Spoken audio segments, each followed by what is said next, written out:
hustle got to be strong in this industry, as in any other industry.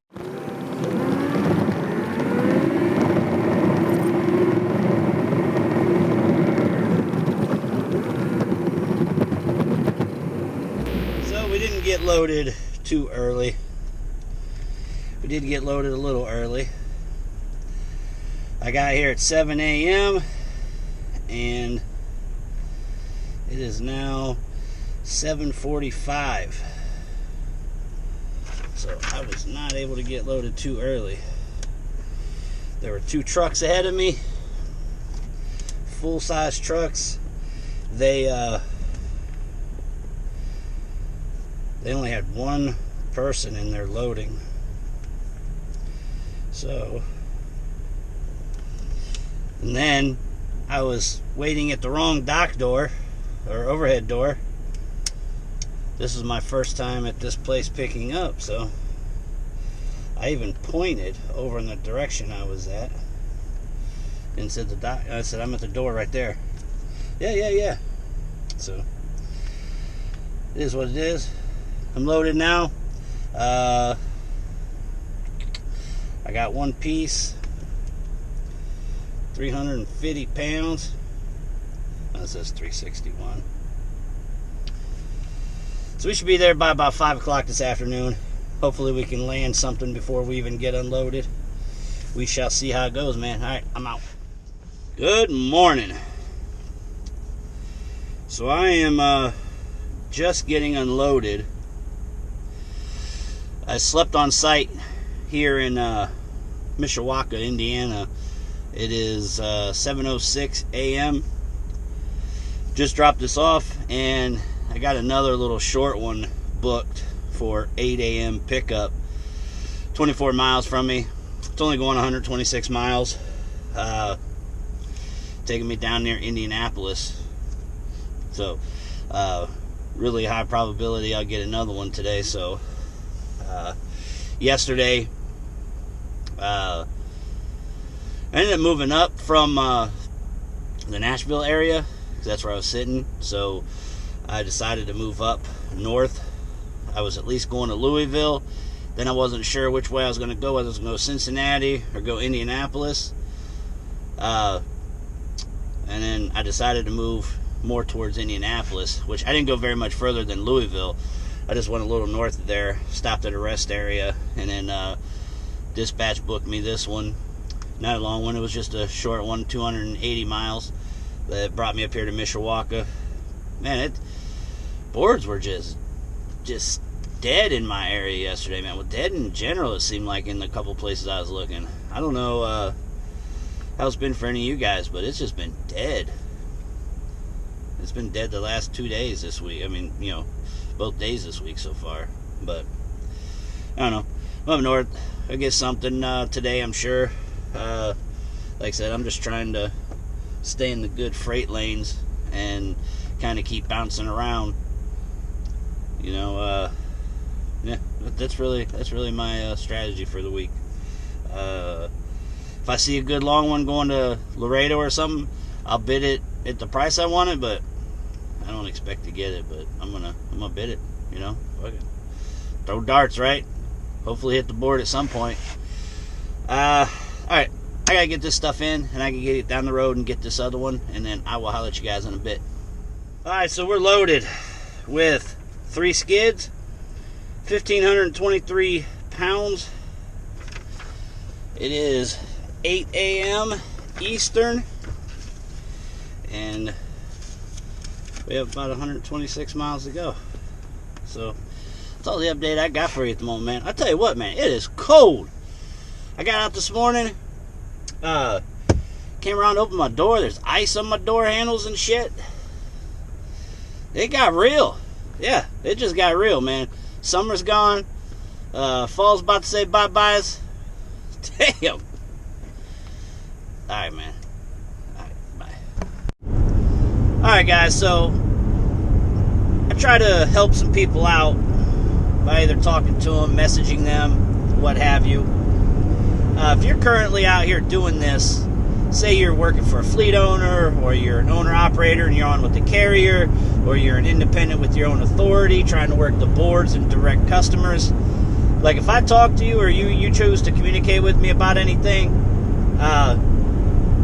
don't come at me with a bunch of bullshit as far as like lie. Don't try to inflate your numbers because you think that I may say something shitty about it, or you're concerned about not showing that you're not being successful, or whatever it may be, man. And make sure that you're keeping track of your numbers. Keep your mileage, your loaded miles, your deadhead miles. Keep track of the gross revenue. Keep track of your insurance costs. Keep track of all those things, because a lot of times when I talk to people, those are going to be some of the things I'm going to ask. I'm going to, how much are you making, bringing in a week, and on how many miles are you doing that? How many loads, what kind of board are you on? Things like that. Like, that's information that I need, because for one, don't get me wrong, there might be some people that I talk to, which I have, that don't even need no help. They might think that they're not doing as well as they should, but sometimes they're doing pretty good and they don't really need no adjustment. That might maybe a small tweak or something. I mean, hell, maybe I might learn something from them. But I can't help you if you lie to me. I can't help you if you give me a bunch of shit. So, and not that anybody has that I'm being shitty about, but it does happen. And then you get so many people that when you talk to them, or when I say you, meaning me, when I talk to them, it's, if I ask them a number about their miles or about the revenue, well, I'm doing around, I don't want to hear, I'm doing around. I need to know what you are doing, because sometimes your memory, if you're trying to keep track of stuff off the top of your head and you haven't documented it and you haven't reviewed it, you're giving me bad numbers and I can't help you. Like, I'm not going to be able to help you as well as if I know, more complete and precise numbers. And that goes for, the person in general. They need to know their numbers, or at least have them available to know their numbers precisely. So, yeah, just think about that, because I'm trying to connect with somebody and talk to them a little bit, and I'm just thinking about it. I'm already playing like certain conversations in my head, as far as, I'll ask this question and they'll tell me they don't know, or they'll tell me, well, I'm about, so, and here I'm getting a call. This ain't the person, this is somebody else. So, I'll holler at you in a bit. So, good morning.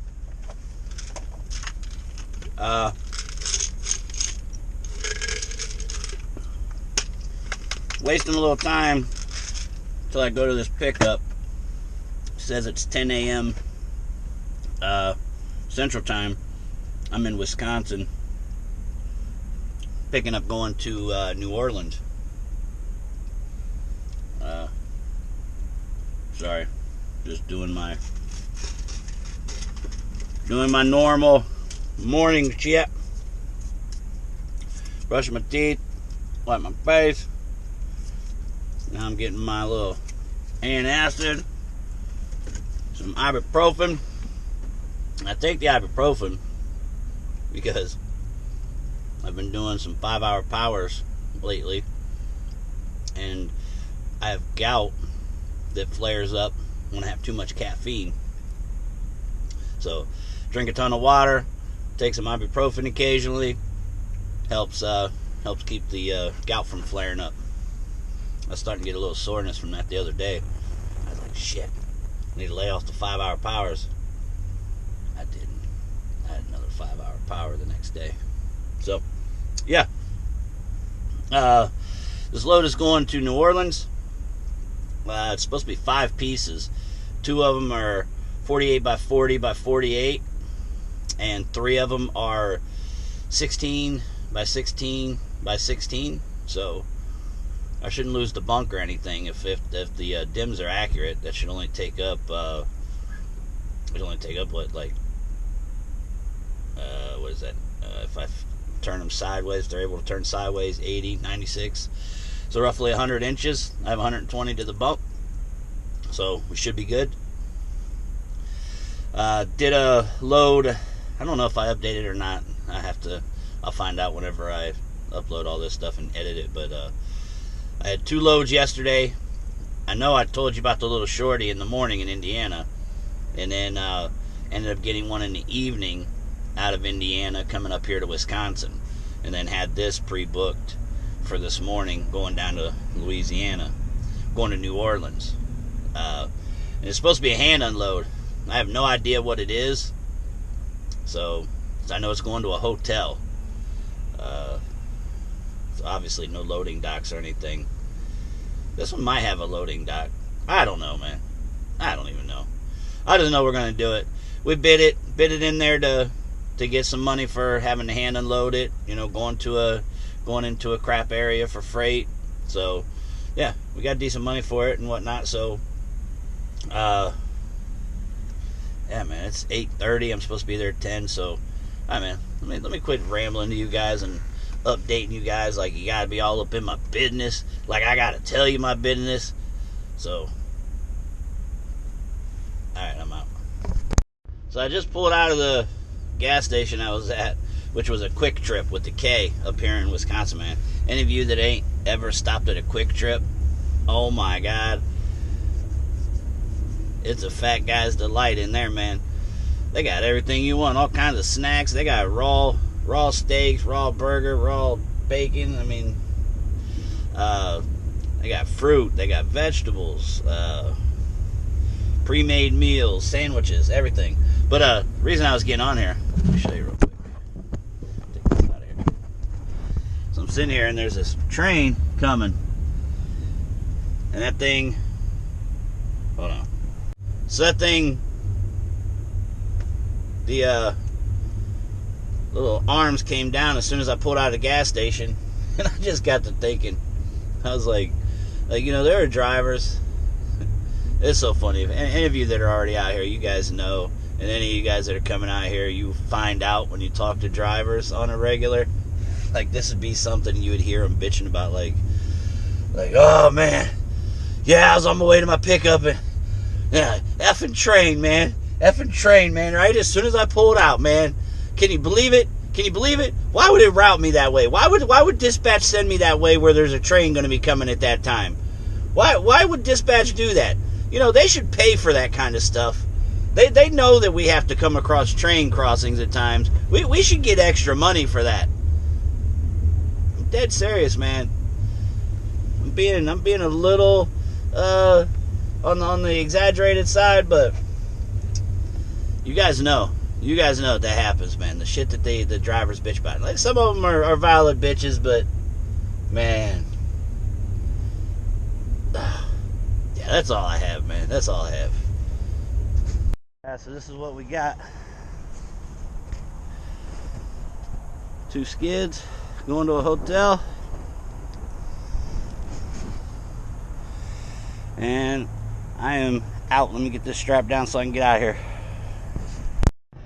So, as you see, we're loaded. Patow. I hate the grape, but we got 1,070 something miles. It's gonna be a nice day. I'm gonna listen to some music, listen to some videos, maybe get some footage. We ended up with only 2 pieces at 792 pounds. This was supposed to be 5 pieces at 2,500 pounds, so nice.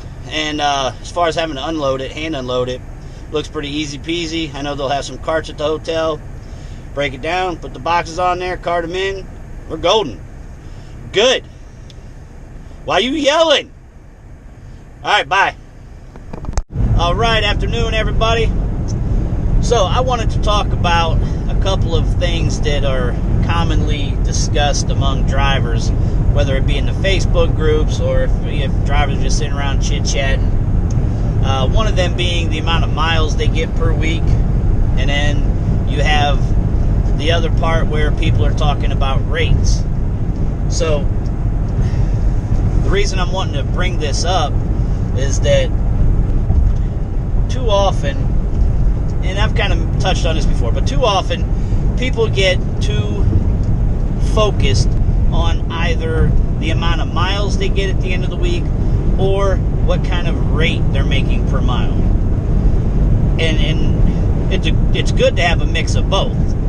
So it's not to say that those aren't important. Those things are important. But as an accumulation of information, not just those specifically. Like, you'll hear drivers talk about, man, I did 6,000 miles this week. But I can guarantee you, you ask them how much money they made, they have no clue. They just assume, since they did the miles, that they're making money, which you should be. I mean, whether you're making money off of pure volume, very small profit margin, but you should be making money. And that's kind of to the point, is then you get the other guys, well, man, I averaged $1.05 a mile this week. And then it's like, well, how many miles did you get? Well, or how much money did you gross? Or, then it's about how many miles. So they don't really know. So as I said, you get all this information together, and then it gives you the answer to, am I making money, to that question.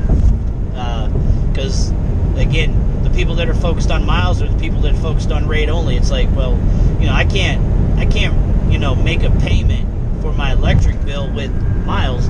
Like, here you go, here's 3,000 miles. I can't pay it that way, and I can't pay, hey, here's my rate for the week, $1.05. So yeah, go ahead and take care of that electric bill for me. You don't buy shit with miles and by itself, or rate per mile by itself. So people just need to be more mindful. And the miles is the biggest thing that people get sidetracked with. Because I was guilty of it early on myself. I still, kind of focus. I tend to gravitate towards looking at the miles. I mentioned before also, I'm trying to get more and more focused on my profit margin, and obviously overall gross and profit and whatnot. I want all of those things to end up being money that's going into my pocket. So all of those things are important, but it's just kind of it can distract or lead certain people down the wrong path of how they associate success, or what they associate with how they should be operating, focused on the amount of miles. And like I said, there's a lot of drivers out there that they don't really give a shit about rate. Now, a lot of them same drivers will be bitching that they ain't making money and all those things, but at the same time, there is a lot of drivers. There's a lot of drivers that are focused on them miles. I'll be back. So I don't remember where I left off. I know I was rambling about getting too focused on amount of miles each week, or only your rate per mile. But yeah, you just gotta keep track of all of it, because you can't pay your bills with the rate per mile. You can't pay your bills with the amount of miles you put in each week. Your bills are able to be paid with the money that is left over from your expenses of being on the road. So profit margin, being profitable, is important. And I just stopped here at the Flying J in Effingham, Illinois, on my way to Louisiana, and got me some lunch. I'm about to just got some gas, and I'm gonna get going. I'm just gonna throw this stuff together. If you haven't already, like, subscribe, share, comment, all that good stuff. Yeah, I'm gonna throw this thing together. Talk to you. Bye.